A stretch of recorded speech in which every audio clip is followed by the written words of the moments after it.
The GPWS alerts the crew of 7 potentially dangerous flight conditions. Various inputs to the GPWS computer are used for crew alerting. When the computer receives a valid input, a warning or caution is activated. A warning is indicated by the master warning lights, accompanied by the pull-up light, located on the center instrument panel. An aural warning also sounds. Pull up! Pull up! The wind shear light on the center panel and a wind shear message on both ADIs provide a wind shear warning along with the aural warning. Wind shear! Wind shear! Wind shear! A caution is indicated by the illumination of the ground prox light, accompanied by one of several possible voice alerts.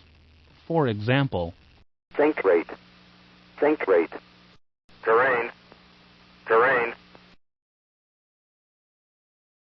now let's discuss the different modes of operation. When the GPWS initially detects an excessive descent rate, the ground prox light illuminates, accompanied by an aural alert. Think rate.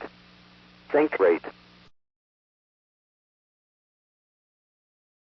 Should the descent continue, the master warning lights and the pull-up light illuminate, accompanied by a repeated aural warning.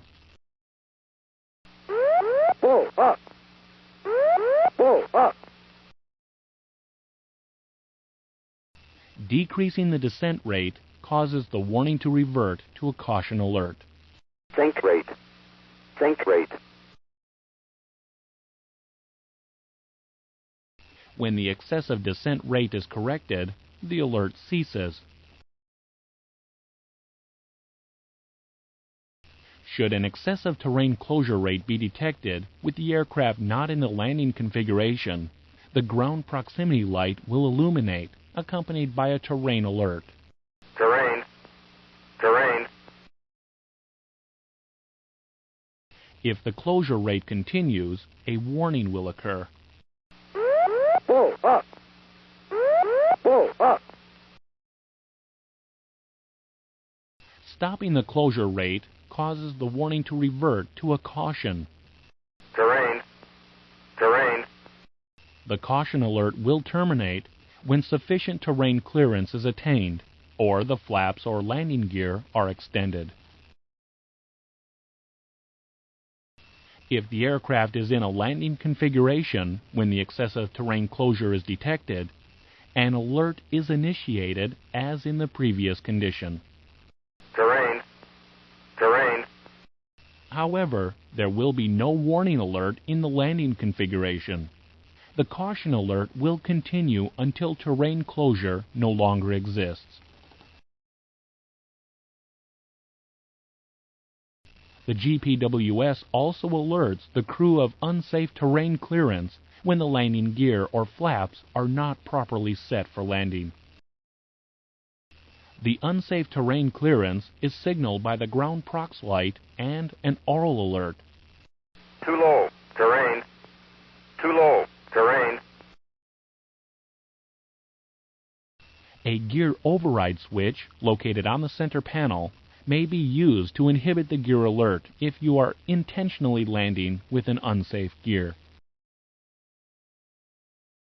As the aircraft slows to below maneuvering flap speed with the gear down but without landing flaps set, the too low terrain aural changes to a flap alert.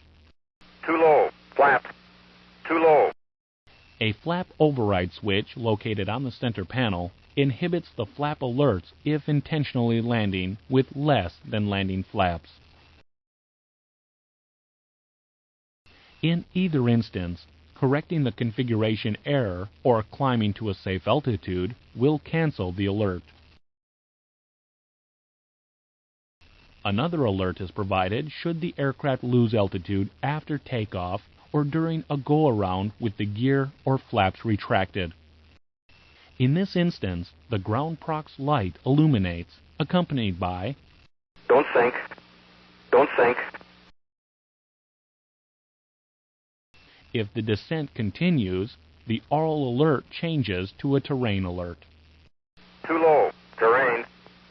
Too low. Terrain. This alert continues until a positive rate of climb is established. Descending below an ILS glide slope also initiates an alert. The GPWS is armed to detect a glide slope deviation when a valid signal is received below 1,000 feet radio altitude. Should a deviation of 1.3 dots below glide slope be detected, the ground prox light illuminates, accompanied by an aural alert. Glide slope. Glide slope. Glide slope. The alert volume is 1/2 the volume of other aural alerts. As the radio altitude decreases or the glide slope deviation increases, the repetition rate and volume of the aural alert increases. Below 1,000 feet radio altitude, pushing the ground prox light will cancel or inhibit the alert. Descending below 50 feet or climbing above 1,000 feet radio altitude rearms the alert feature. The system is also activated when the aircraft descends below the decision height. The highest altitude set in either the captain's or first officer's radio altimeter tape activates the aural alert. Minimums. Minimums. Be aware the ground prox light does not illuminate during this alert.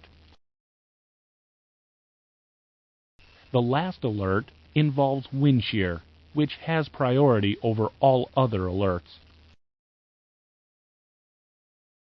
During takeoff, the system arms at rotation and continues until 1,500 feet radio altitude.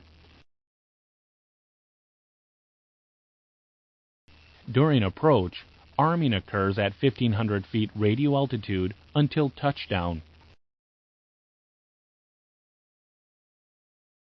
If wind shear conditions are detected, the wind shear light on the center panel and the master warning lights illuminate, accompanied by an aural warning. Wind shear. Wind shear. Wind shear. In addition, both ADIs display red wind shear messages. When the wind shear condition dissipates, the alert ceases.